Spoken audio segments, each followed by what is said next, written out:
Assalamualaikum warahmatullahi wabarakatuh. Hari ini saya akan mereview Surly Long Haul Tracker atau LHT size 54. Jadi mohon maaf sebelumnya kalau videonya agak jelek, memang saya rekam lewat HP. Jadi HP-nya cuma kamera 5 megapiksel. Frame ini buatan dari Taiwan. Di sini ada tulisannya Made in Taiwan. Kemudian untuk size-nya ada di sini 54. Oke. Jadi sekilas penampakan sepedanya. Memang stikernya gampang hilang kalau Surly. Ini cepet hilang, udah berat ini. Hilang stikernya. Seperti itu, oke. Kita review dari raknya dulu ya. Jadi ini untuk raknya. Raknya ini model Surly, cuman bukan Surly yang originalnya. Jadi ini raknya yang rak custom yang memang mirip sama Surly. Kemudian saya modif lagi, ini saya tambahi tempat buat bracket minum. Jadi kayak tempat minum kalau misalkan kurang, ini bisa ditambah lagi di sini. Ini rasanya juga sudah dijamin kuat lah. Nah ini saya tambah lagi kayak gitu. Jadi udah model custom, tidak sama kayak Surly. Kemudian di sini juga saya tambah lagi kayak gitu. Kemudian untuk rak yang belakang juga sama. Ini saya tambah lagi, jadi sama juga sebelah kanan sama sebelah kiri kayak gitu. Kemudian untuk rak ini untuk bagian bawah bagian bawah sini ini udah saya las, jadi nggak sama kayak Surly yang original. Kalau Surly original itu dia kayak model klem-kleman, jadi ini bisa naik turun. Jadi raknya ini bisa naik turun, kalau untuk nyesuaiin dia mau naik bisa, agak lebih turun bisa. Nah kalau ini lebih saya sesuaikan sama frame ini, jadi langsung saya las dan dia lebih kuat. Kemudian saya tambah kayak plat ini kayak gitu. Nah jadi rak ini udah pernah saya coba juga buat bonceng anak usia 7 tahun sama 10 tahun. Dia naik bareng berdua gitu, dia kuat meskipun lewat jalan, jadi bukan jalan aspal gitu ya, lewat jalan off-road dia masih kuat kayak gitu. Saya yakin ini malah lebih kuat daripada Surly originalnya kayak gitu. Jadi memang udah las-lasan semua. Ini udah saya ukur, sesuaikan sama frame ini. Saya sesuaikan sama frame-nya Surly ini, ukuran 54 kayak gitu. Penampakannya seperti ini. Oke. Kemudian ini untuk bracketnya, tempat botol minumnya dia pakai Blackbone. Jadi ini bisa misalkan mau pakai yang lebih besar lah, tapi yang lebih besar, bukan botol aqua lebih besar, itu bisa, ini bisa disesuaikan. Nah ini jadi bisa dilepas, dikecilkan atau dibesarkan bisa. Jadinya kayak gini, kayak gitu. Jadi di tulisannya ini muat sampai 5 kilo, beban 5 kilo dia masih muat kayak gitu. Sebenarnya rencana mau saya kasih 2 sini sama yang sini, tapi masih belum sempat beli.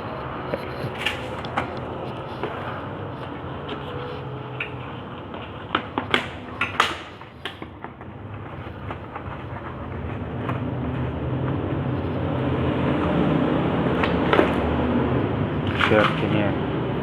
Terus lanjut sadel ya. Sadel saya pakai Gias, ini asli memang bahannya kulit, kemudian kulitnya juga tebal. Jadi saya berpikirnya gini, kalau misalkan kita touring pasti kan butuh sadel yang nyaman. Nah, saya juga udah banyak baca di forum-forum luar negeri itu kalau sadel yang nyaman itu punyanya Brooks yang seri apa ya, B17 apa saya lupa. Saya mikirnya kalau Brooks kok terlalu mahal, ya udah saya cari sadel kulit yang agak lebih murah. Ya akhirnya saya beli ini Gias. Nah, sadel kulit ini memang awalnya kalau misalkan baru pertama kali beli terus kemudian dipakai itu agak sakit. Kenapa? Karena dia belum membentuk kayak bentuk pantat kita itu belum ngebentuk. Nah, kalau udah lama dia baru ngebentuk, atau istilahnya disebut break-in lah, kayak gitu. Sadelnya kayak gini, ini ada lubang buat saddle bagnya kayak gitu. Ini bahannya stainless atau chromuli, saya nggak tahu. Tuh, ini udah sangat awet lah. Yaitu, dan untuk bar tape-nya dia juga pakai kulit asli juga. Terus nyaman banget pakai ini. Dia nggak licin. Ini pakai kulit jadi sesuai warnanya sama saddle-nya, jadi warnanya sama kayak gitu. Terus tas handlebar bag ini pakai topik yang apa saya lupa. Jadi ini yang kayaknya paling besar untuk handlebar bag, ini paling besar lah produknya topik. Ini untuk tempat mapnya ini bisa dilepas. Nah, ini handlebar bag ini udah saya custom, dia saya baut ikut kayak bracket, saya buatkan bracket kayak gini, ikut besi ini ya, besi ikut ratnya ini, sama ikut di stem. Kenapa? Karena kalau bracketnya bawaannya dari topik ini, dia modelnya ngeklem di sini, ngeklem di handlebar model gini, ngeklem di sini. Nah, ketika dia kena beban terlalu, maksudnya di tulisannya ini beban maksimal 5 kilo, dia akan dikasih beban lah nggak sampai 5 kilo, kemudian kita kena jalan yang agak bergelombang, dia pasti goncang gini, kemudian turun, akhirnya dia agak turun gini, nggak lurus lagi, nggak flat. Akhirnya saya putuskan, saya lepas, saya modif, kemudian saya ikutkan besi ini kayak gitu. Dia lebih kuat, lebih stabil juga, dan lebih aman kayak gitu.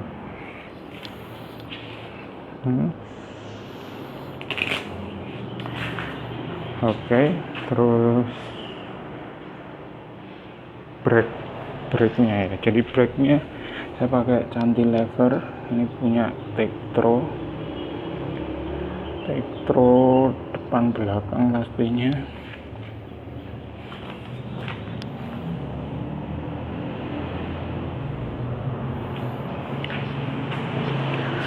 Dulu saya pikirnya kalau model cantilever gini dia akan nyangkut di kaki, ternyata enggak. Ini jadi memang udah pas banget. Jadi nyangkut di kaki itu maksudnya kalau kita pedalnya ke belakang dia akan kena sini, tapi ternyata enggak.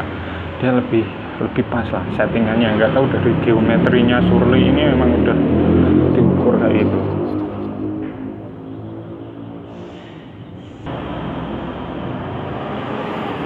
Oke, kemudian kita bahas untuk rodanya ya, atau wheelset.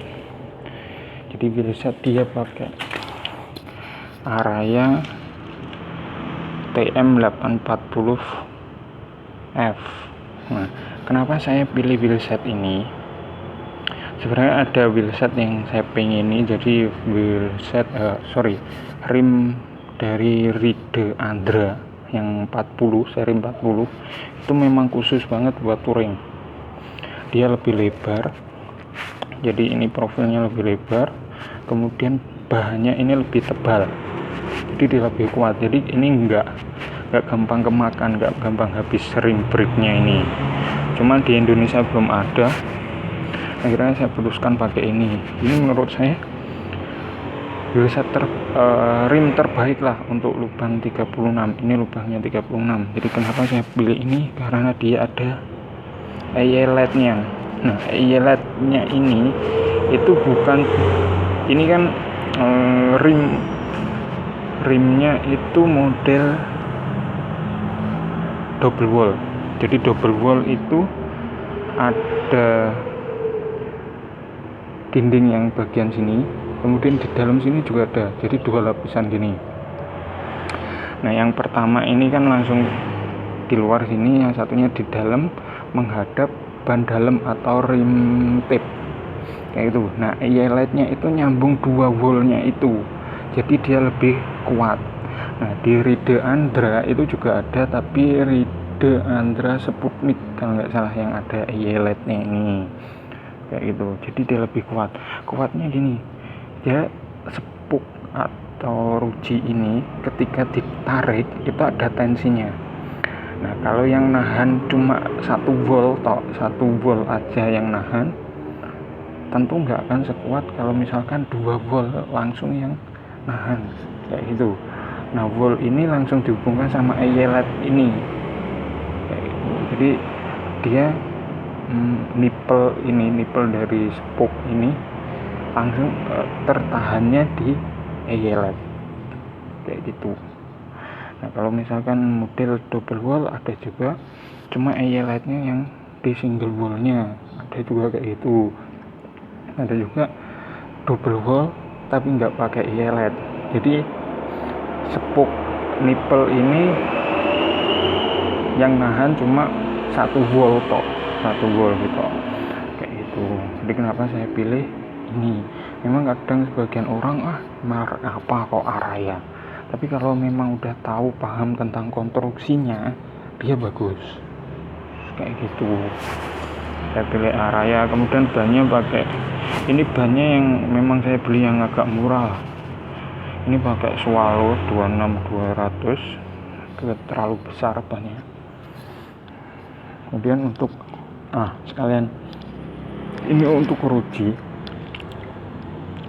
jadi usahakan milih yang bagus, milih yang ukuran 2 mili. Ruji ini kan ada ukurannya banyak. Kalau mau tahu lebih jelasnya bisa lihat atau ketik di Google bespoke bicycle touring, nanti pasti banyak dibahas tentang spoke terbaik. Nah, kalau mau beli spoknya atau rujinya ini usahakan ukuran yang 2 mili, jangan yang 1,8 kayak gitu. Kemudian nipple-nya ini nipple-nya udah saya gantian. Kalau beli spoknya ini memang udah dapat nipple, cuma nipple-nya ini dia lebih pendek, sekitar 1, berapa gitu loh ukurannya, saya lupa. Kalau ini saya ganti yang lebih panjang, jadi dia lebih kuat kayak gitu. Kemudian ini cari yang stainless pastinya, carinya stainless kayak gitu. Nah, kemudian spok depan sama spok belakang sama spok depan itu beda, panjangnya ini itu beda, saya lupa, tapi ini ada ukurannya sendiri-sendiri. Kenapa kok beda? Soalnya tipe hubnya, tinggi hubnya ini beda. Nah, yang di sini dia pakai dinamo hub, dia lebih lebar, jadi ini spoknya lebih pendek daripada yang di belakang. Yang belakang lebih panjang kayak gitu. Itu sebenarnya ini triksnya ya, tipsnya buat yang ngerakit roda sepeda touring, yang mau ngerakit roda sepeda touring. Nah, selain cari spok yang bagus, misalkan sapim atau pilar, terus yang dari lokal juga ada, pokoknya stainless ukuran 2 mili, kemudian panjangnya ini. Soalnya kadang orang yang jual itu beli jeruji ukuran 26. Nah padahal 26 itu banyak, ada 262 atau berapa saya lupa, ada yang 158 kalau nggak salah. Jadi memang beda. Nah kenapa kok harus disesuaikan? Nah kalau dia terlalu lebih, di sini kan ada dratnya di dalam. Kalau dia terlalu lebih akan lebih nonjok ke atas, kena ban dalam. Kalau terlalu panjang, misalkan dia pakai hub yang besar, jadi ini kan kelebihan spoknya masuk ke dalam. Kemudian di dratnya ini yang nempel, maksudnya yang kena di nipelnya itu sedikit kayak gitu. Tapi kalau ukurannya pas, nah keseluruhan dratnya ini pas di nipelnya kayak gitu. Kalau dia terlalu lebih lah atau terlalu pendek juga nggak bagus. Kalau misalkan terlalu pendek spoknya atau rujinya terlalu pendek, dia ngikatnya akhirnya spoknya misalkan cuma sampai di sini, yang nahan akhirnya cuma nipelnya toh. Nah, makanya dia harus pas di sini, masuk di rimnya ini. Jadi keseluruhan dratnya itu kena di nipel. Kalau terlalu panjang, semuanya masuk, spoknya ini memang masuk ke dalam. Tapi yang di sini, yang di sini nggak ada drat kan, misalkan cuma habis segini tok, yang ini ke atas itu kena drat, yang ini ke bawah dia nggak ada dratnya, nggak kuat.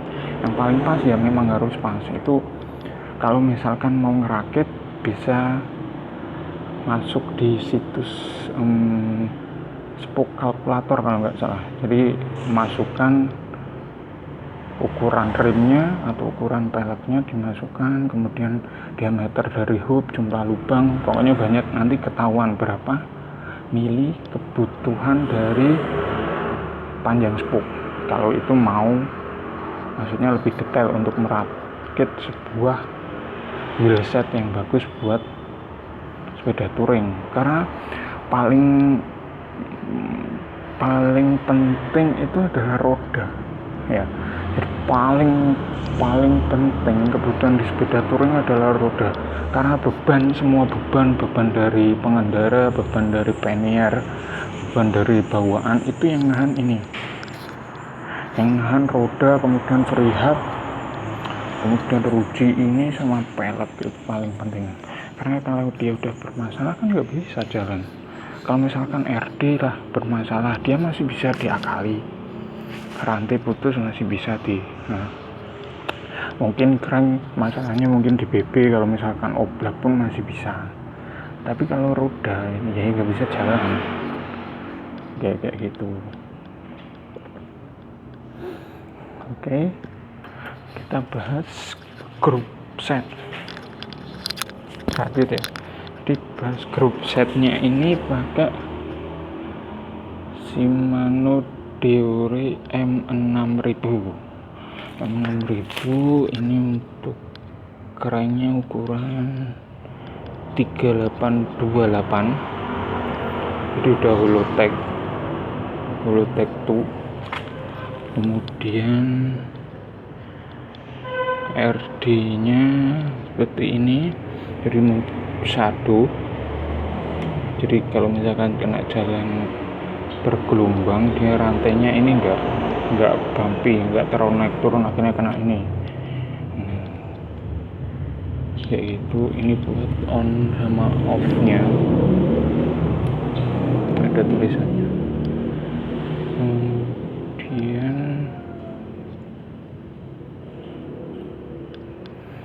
untuk sproketnya atau kasetnya ukuran 1142.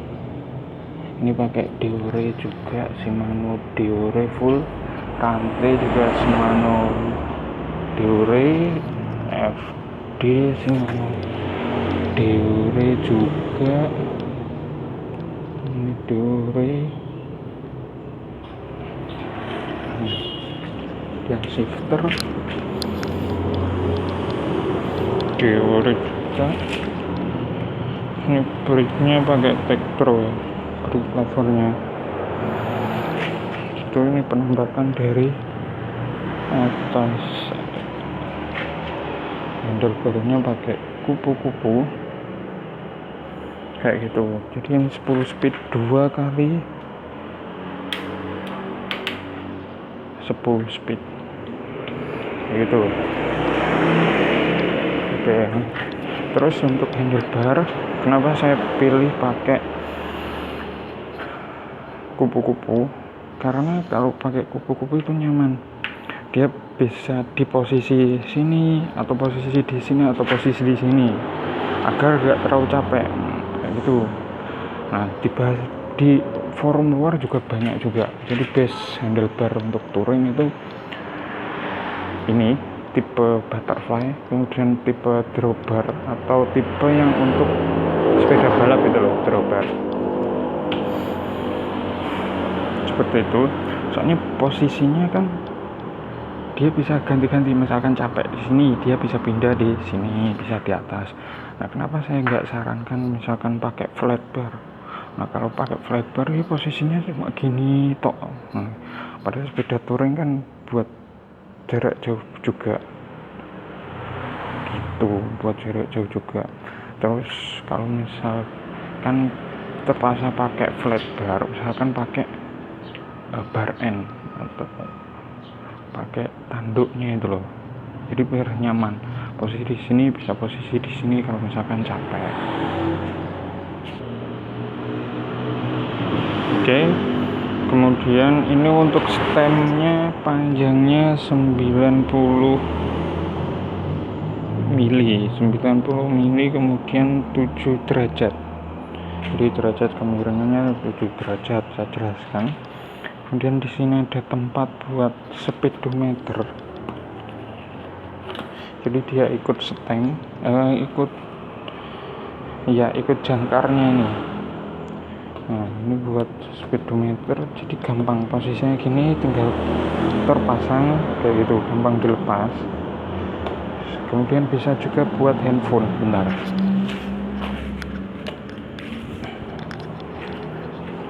Nah, kalau misalkan sepedanya nggak dipasang, dia bisa buat handphone. Nah, kayak gini, dia bisa dipasang di sini, kayak gitu. Kemudian di sini ada bel. Jadi ada belnya di sini. Ini ada. Jadi ini cas.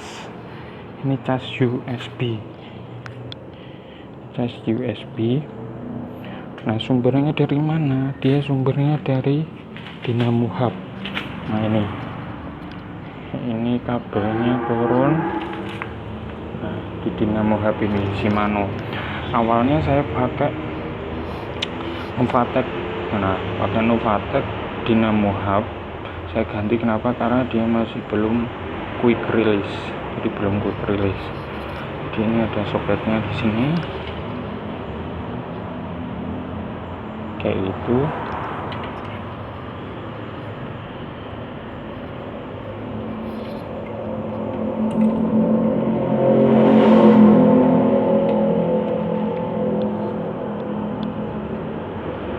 Susah ya memang kalau pegang kamera terus gerak-gerak ini.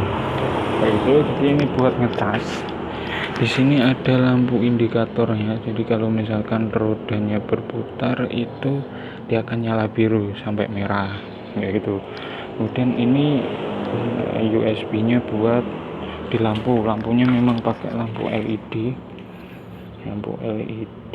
Jadi pakai USB, jadi tinggal nyolok. Nah, kemudian ini ada bracket buat center. Sebenarnya ini juga bisa buat speedometer gini, itu bisa. Cuma ininya masih enggak saya pasang, jadi bisa buat speedometer gini kayak gitu. Jadi pakai speedometer ini bisa pasang sini, tapi ininya belum saya pasang. Jadi modelnya bracket kayak di sini, bautan 2 sama di sini pasang, itu belum saya pasang.